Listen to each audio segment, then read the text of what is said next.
ring. I feel like it'll be a little entertaining. I don't know how long he gonna last him with these big shots coming at him, but hey, only time will tell. You know, I'm not here to hype that.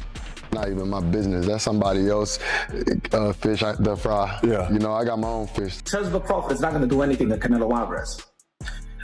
Terence Crawford, yes, he's good. He's a 4-division world champion, 2-division undisputed, but he couldn't even hurt Majimov. They think that Canelo is easy work because of the fact that he's flat-footed and he just kind of like, he does basic, I would say. He has basic skills, but he's really good at those basic fundamental. Explains why he thinks Canelo will win versus Terence Crawford. He believes the real test will be Crawford's ability to manage Canelo's power and persistent pressure. Crawford's weight gain already puts him at a disadvantage, making the challenge much more difficult. Analysts also point out that Crawford struggled to significantly injure Majimov, who is not on Canelo's level. While Crawford performed well against Errol Spence, Charlo underlines that this is a completely different fight. Canelo is younger, more active, and a true legend, making him the most fearsome opponent Crawford has ever. They never got in the ring with anything like a Terence Crawford. They never got in the ring with a former champion, with an elite fighter, and he couldn't hurt Majimov. Canelo Alvarez is no Earl Spence, ladies and gentlemen. I know that some of y'all are hyped because what Terence Crawford did an incredible performance and an incredible job versus Earl the True Spence that was supposed to be the big fish, that he turned the big fish into tuna fish on your outline, on your local supermarket. But Canelo Alvarez is not Earl Spence, my brothers. Canelo Alvarez is not Amir Khan. Canelo Alvarez is not Kell Brook. Canelo Alvarez is not Gamboa. Canelo Alvarez is not Felix Diaz. Canelo Alvarez is not Sean Porter. Canelo Alvarez is none of those guys, ladies and gentlemen. Canelo Alvarez is none of those guys. Canelo Alvarez is not the Mean Machine. Canelo Alvarez is Canelo Alvarez, regarded as one of the greats. And not just the Mexican greats. I don't like how y'all like try to put it, oh no, he's the best Mexican shit, because you don't want to say that he's one of the greatest that ever laced him up. Canelo Alvarez is one of the greatest that ever laced him up. Has carried the sport of boxing on his shoulder. And let me say it like this, leading up to the fight, Canelo Alvarez is more active than Terence Crawford. Canelo Alvarez is more seasoned than Canelo Alvarez is more seasoned than Terence Crawford. He's younger than Terence Crawford. He's more active than Terence Crawford. His resume is better than Terence Crawford. The people that he's fought is better than Terence Crawford. He's fought every damn style. He's fought the best Russians at the time with Kovalev. He fought the best Asian in Kazakhstan and Triple G. E.g. Elbrook believes Canelo Alvarez has the advantage in a bout versus Terence Crawford. Crawford believes Canelo is a completely different task than anyone he has ever fought. While Crawford's victory over Errol Spence was impressive, Brook points out that it did not prepare him for Canelo's style. Canelo's power, expertise, and success in higher weight classes distinguished him. According to Brook, Crawford has never faced someone with Canelo's strength, skill, and fight IQ. Thus, this is one of his most difficult tests yet. You've got to sway towards Canelo.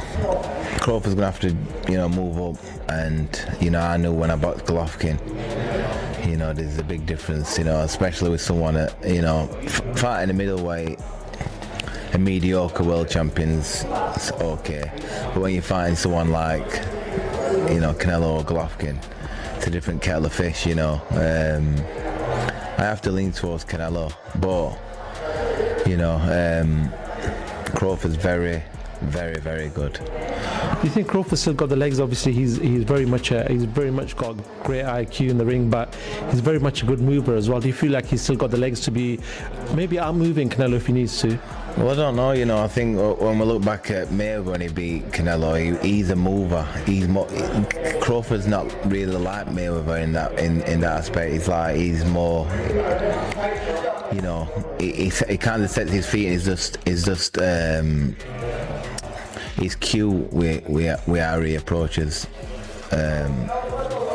chucking shots and moving. I think I think it's a different fight to Mayweather, and Canelo's obviously a different fighter from when he... Believe Terence Crawford may be too small to seriously threaten Canelo Alvarez, especially because he is moving up nearly 3 weight classes in such a short amount of time to 154. They compare the situation to Floyd Mayweather, who had already faced several formidable opponents before facing Canelo. While Crawford's first test at that level was against Madrimov, Gabe Rosado says that boxers who are accustomed to receiving punches from larger opponents are less influenced by smaller competitors. This raises the question of how Crawford will manage Canelo's size and strength. I think that Crawford may be too small to really impact and hurt Canelo Alvarez. He's moving up pretty much 3 weight classes, which is exactly what I said. I'm not counting 154. He had 1 fight, bro. He had 1 fight. Floyd Mayweather got more fights at 54 than Terence Crawford. Boop. Because Crawford, he fought Madrimov. Floyd fought De La Hoya, Cotto, and then he fought Canelo at 152. So you had an aging Floyd who fought more times at the higher weight class, and Bud looks to be a bigger dude than Floyd Mayweather, right? So when Floyd was 37, he moved to 52 and fought a much bigger Canelo. Crawford's 37, he fighting Madrimov with 11 fights. Not the same. It's not. I don't care what y'all talking about. The Bud Buddy's just gonna have to be mad at me because truth is truth. So that's a valid question. And again, I'll be glad when this fight's over. Put it that way. I don't care who wins. May the best man win. I hope it's a double knockout. I already told y'all. Just because I'm just over it, and I want to get back to some of the other fights. There's other fights that are interesting and they make more sense, like Brian Norman, Devin Haney. I'm interested in Yard versus Benavidez, etc. There's some fights we're hearing about, blah blah blah. So I'll be glad when this is over. To be 100% honest, there's more fights that actually fans have been requesting that matter, blah blah blah. But Rosado, he brought up a lot of good points. He was saying Crawford, he thinks he's too small, and he even gave his own personal experience. He said, like, I'm like 180, 190 solid, and when I fight guys that are welterweights, even if they crack and they're known for being like menacing, murderous punchers at the lower weight classes, 140, 147, them moving up, it feel like pillows when they fight me. When I get hit with their punches, it feel like pillows because I'm used to getting hit by triple, right? He used to Triple G work. He used to Lemieux work. So when you, I mean, to me, this is kind of common sense, but common sense ain't that common. Lists continue to focus on one big issue in a potential fight between Terence Crawford and Canelo Alvarez. Can Crawford handle Canelo's power? Canelo's punches have slowed or stopped many top fighters, and Crawford faces a similar threat. Some critics argue that Canelo appears flat-footed, but experts insist that his style is deliberate. By being grounded, he can use balance, timing, and efficiency to make every shot count. Crawford's defense and movement may help him avoid damage early on, but Canelo's patience usually opens up openings.